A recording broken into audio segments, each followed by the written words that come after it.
Hey guys, what's up? This is Appster156, soon to be GeekPhasm.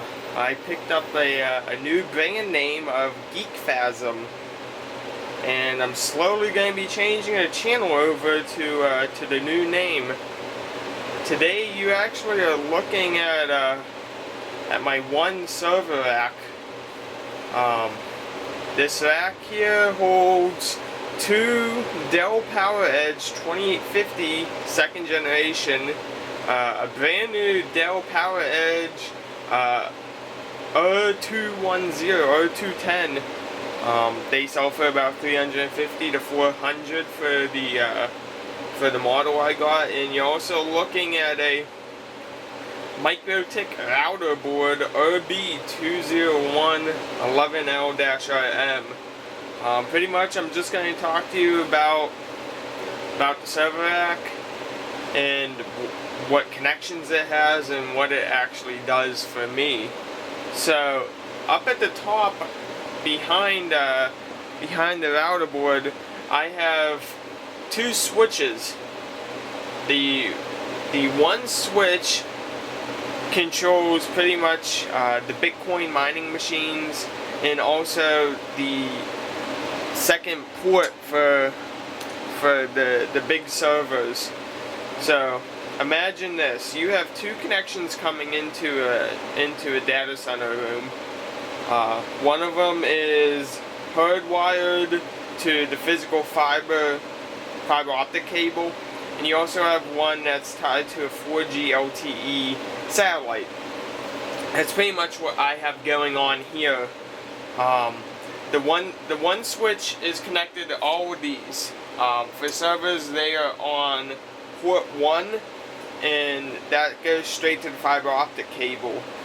Now, in the back, I have a Ethernet cable and the whole way to the 4G LTE satellite site, which is for when the fiber optic cables go down, we can still run this rack over 4G LTE, which is almost the same speed as our fiber optic network, believe it or not, with unlimited data.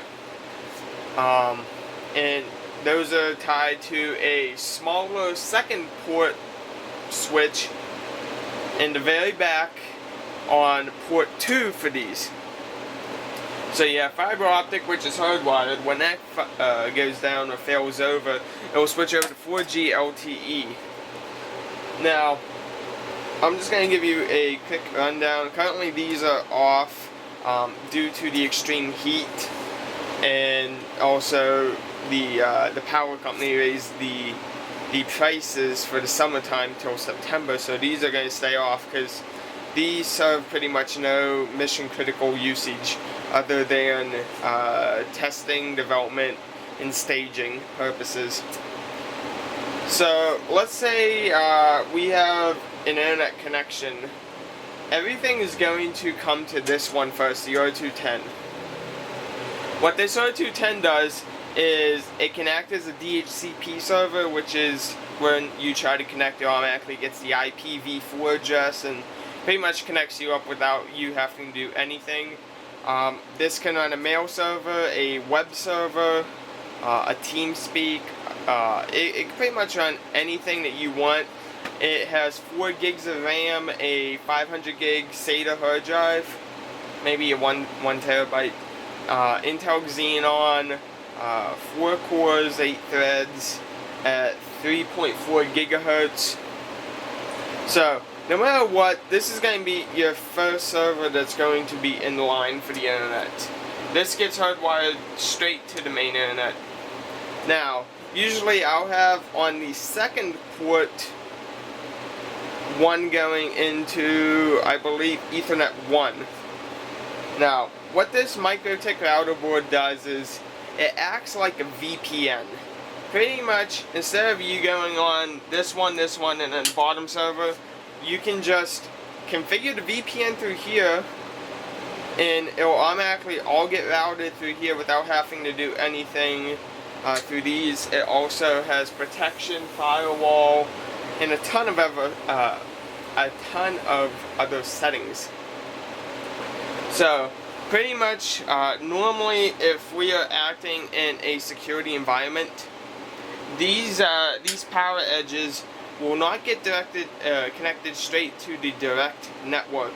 They will all route through here for security purposes. So you have your main internet going to this one, and then on the second NIC port or network interface card, it'll all get straight into this, which is the inbound port. And of course you can run Ethernet cables into the other ports. This is all gigabit stuff. I do not run 100 megabit, I run gigabit. I do have on another server rack here 10 gigabit per second, which is amazing. Of course you need fiber channel rack, you need all that other stuff. So this will run Windows. You can run 7, 2008, 2008-02, 2012 or 2012-02, I believe it is. Currently it's just running Windows 7 right now because I'm not a millionaire to afford license keys for all that, because they get pretty expensive. Now this one here, this 2850, this can pretty much do everything this one does, but it has 2 CPUs. Intel Xenon, of course, dual CPUs, I believe 3.2 gigahertz, 4 cores each, non-hyper threading. So you got pretty much 8 cores, 8 threads of 3.2 gigahertz in this one. I mean, what I do on this one's more or less classified. All I will say is that it's not running Windows. It is running a Linux distro. This here is what this mainly does is, I'm trying to think of a term to put it without compromising any of the details. Pretty much what this one does is it's acting like a backbone for the infrastructure, but it's also investigating the packets. If you are in IT, you will likely know what I'm trying to say, but I don't want to say it through video because I don't know who may watch it. So pretty much this one's investigating the packets, and of course the bottom one, which I have out of frame right now, is logging all of those packets that are going through that and the MikroTik. Pretty much that's what we have going on here for this one server rack. I have quite a few others, but this is just this one. Some nice features I'll go over. The R210 is small. It's maybe about 16 inches depth-wise, 14, 16. So it's not exactly half of a full server, but it's about maybe 5/8. It's light, it's compact, very easy to get into, very easy to manage. I'll take the bezel off.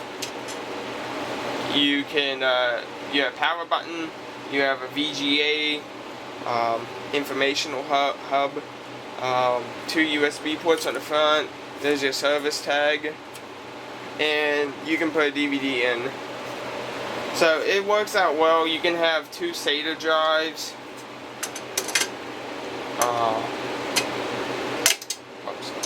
Okay.